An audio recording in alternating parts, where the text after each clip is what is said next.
siya ay talagang family code lawyer. Yes. Talagang pang-pamilya. Kung may problema sa pamilya, gusot, ayan si Lorna Kapunan. Ang hindi nila alam, you are really originally corporate. Yes. Pero parang mas enjoy ka sa personal, family, more fulfilling? Yes, because it affects lives. And I have a very strong, because of my parents, I have a very strong sense of right and wrong. So, I see wrong. I call it when I see it. Ayun. So, dito na tayo. Saan nang galing ang isang Lorna Kapunan? Alam mo, pinangingilagan talaga siya. Siguro nasa dating mo din eh. Oh, yeah, talaga.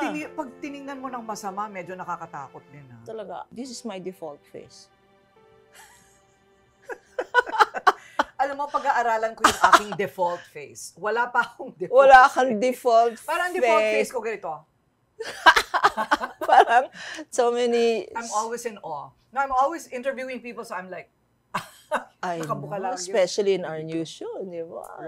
Right. Pero may pinanggalingan yan na yung tatay pala ni Attorney Lorna ay Supreme Court Justice. Justice Lino Mejia Patajo. Dating Supreme Court Justice and COMELEC Commissioner. Yes. Wow, okay. Ang nanay naman niya, si Dean Cristeta Taaca Patajo, Dean sa Manila Doctors School of Nursing. Ayun.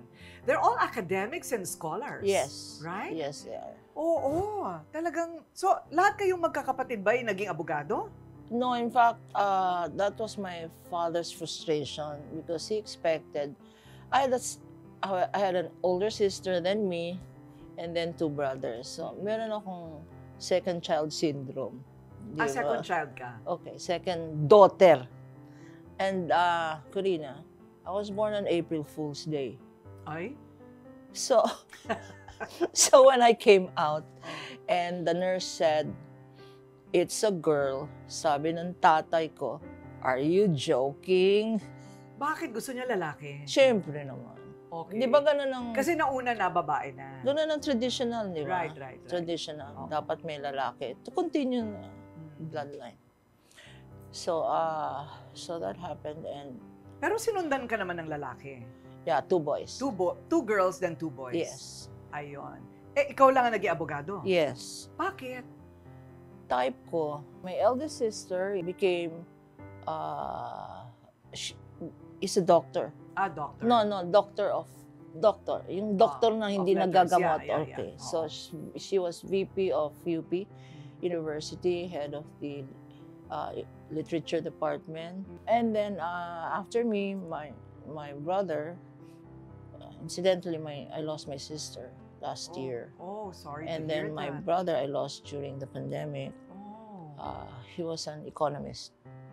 Economist banker. He was president of United of UCPB. Bata pa siya? Oh, younger than me. Oo. And then my youngest brother is a doctor, is a practicing doctor.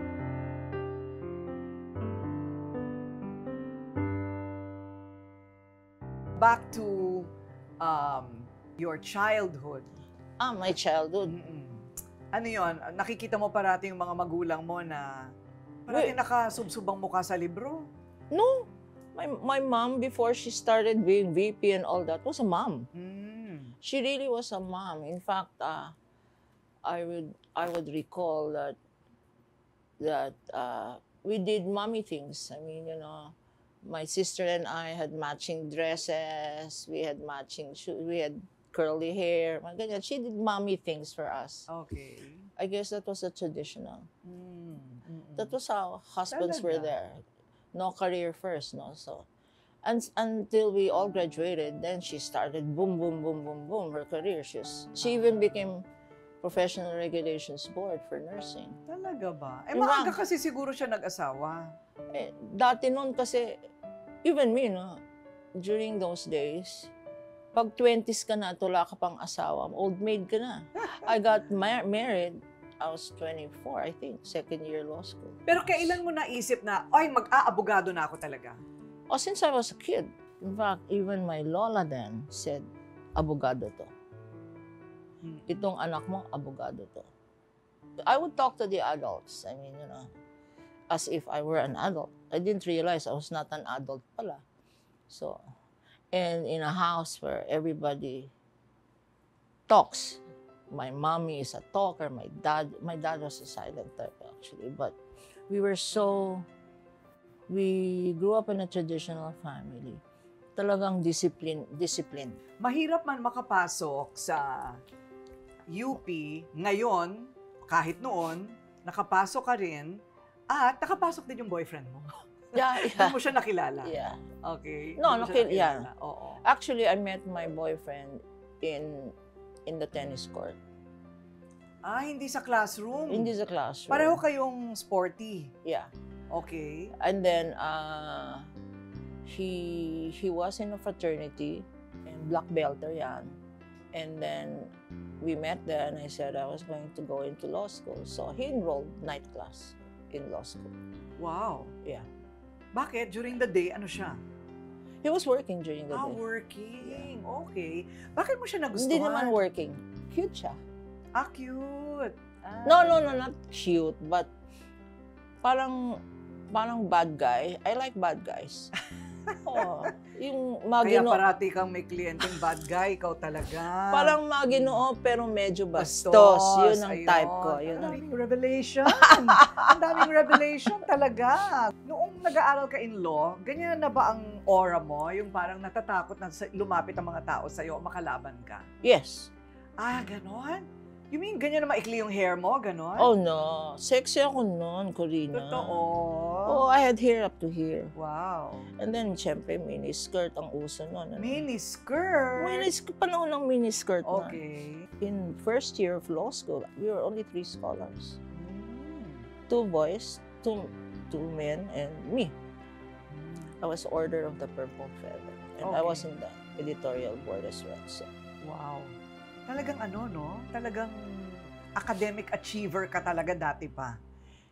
It never occurred to me. I mean, I was never for the grades, but I loved the law even then, Corina. Talaga ba? Kasi parang studying cases is like studying.